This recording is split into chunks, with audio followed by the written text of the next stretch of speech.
Hey guys, welcome to the Reparenting Daily podcast, your daily guide for inner child healing.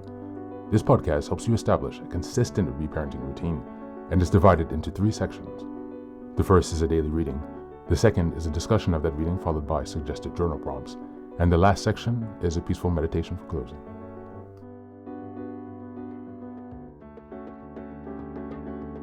Good morning, good afternoon, and good evening from whenever and wherever you're joining us. I'm so glad that you're here as we continue on this journey of self-expansion and growth. If this is your first time, welcome. Now, before we dive in, I have a few quick reminders. Please like, share, and subscribe to this podcast on Apple Podcasts, Spotify, and YouTube.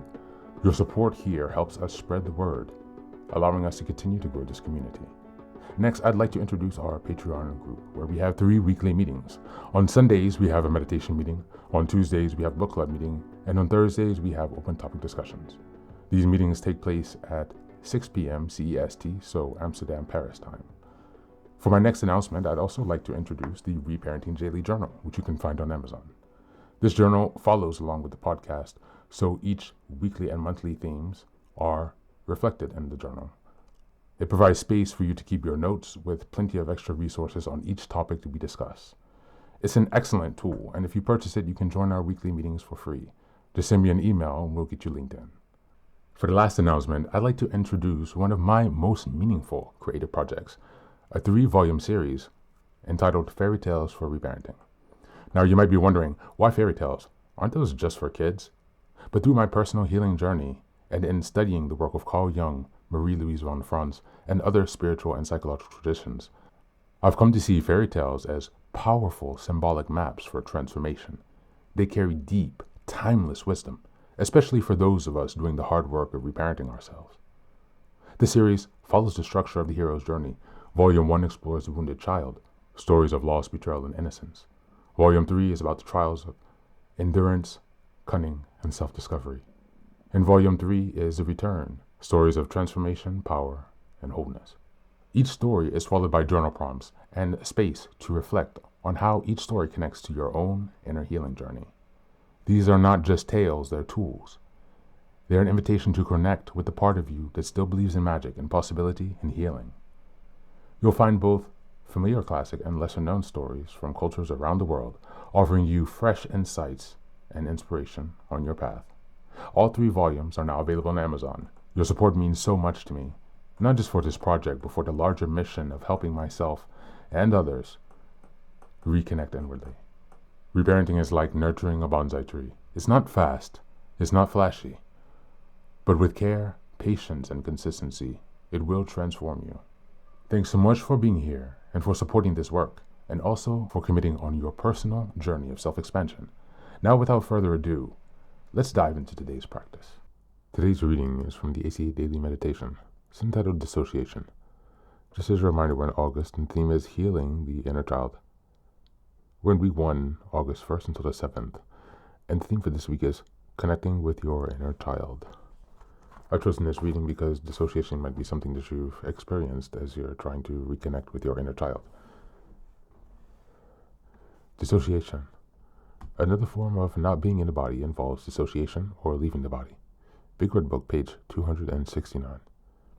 As kids, we may have gotten into big trouble when we showed how we felt. So many of us taught our little faces and voices and bodies not to show emotion. We may have eventually learned to disconnect from our feelings even before they surfaced. We know we had to live physically in our bodies, but we refused to listen to what our bodies were trying to tell us. Some of us became so dissociated that we even looked at others to know when to smile or frown. We had lost our identities in this process. When we found the ACA and the reparenting process, we heard dissociation described as a disconnection from our feelings, thoughts, body needs, and other parts of ourselves. We also learned that childhood trauma was the cause. At the meetings, when we heard others say that they felt numb, empty, or dead inside, we may have identified because of our own trauma and disconnect. We heard that change is possible, but it requires work. When we make a commitment to ourselves, our feelings start to show up. They may be strong and come in large quantities. It's scary, but we have the support of our reparenting family. Working this program and this process of reparenting and earning the trust of a higher power helps us to recover and return to our true selves. We accept our feelings and become who we were meant to be. On this day, I will pause, find a quiet place to sit, and breathe whenever I feel disconnected from myself. I will maintain conscious contact with my higher power and myself. Thank you, and that's the reading for today.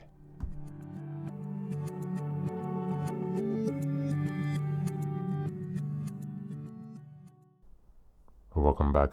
Dissociation is one of the most common and overlooked wounds we carry from childhood trauma. It was a survival mechanism. Our inner child's way of escaping when escape wasn't physically possible anymore. But the cost of survival was often disconnection from our bodies, our feelings, perhaps even our sense of identity.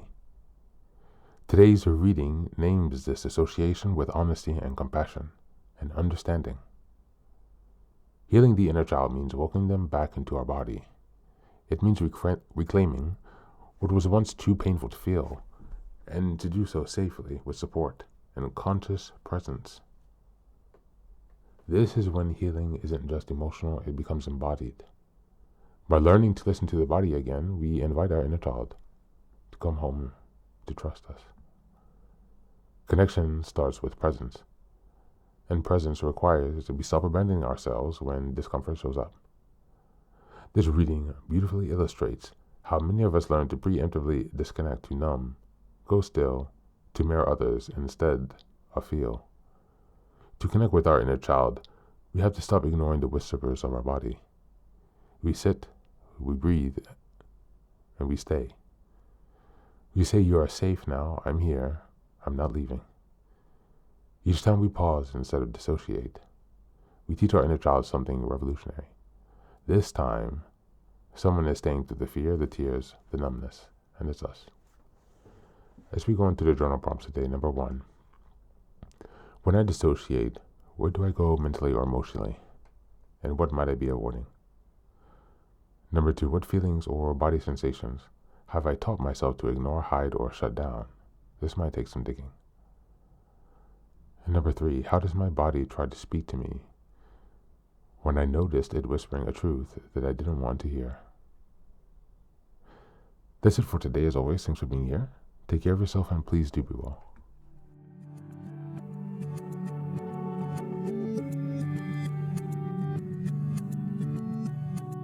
Welcome back. Now, this is the third and final section of the daily podcast. This is your silent meditation. Please go ahead and find a space where you can be comfortable and undisturbed, where you can relax and spend some time with yourself for this 10-minute silent meditation. You can choose to be sitting, standing, lying down, or in whatever position makes you comfortable today. Take a moment to simply be with yourself.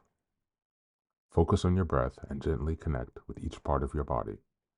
If thoughts arise, don't let them overwhelm you. Just observe them without attachment. Imagine them as leaves drifting down atop a river, passing by without needing your engagement. Stay present, grounded, and open to this moment, no matter what time you are listening and practicing this meditation. Namaste.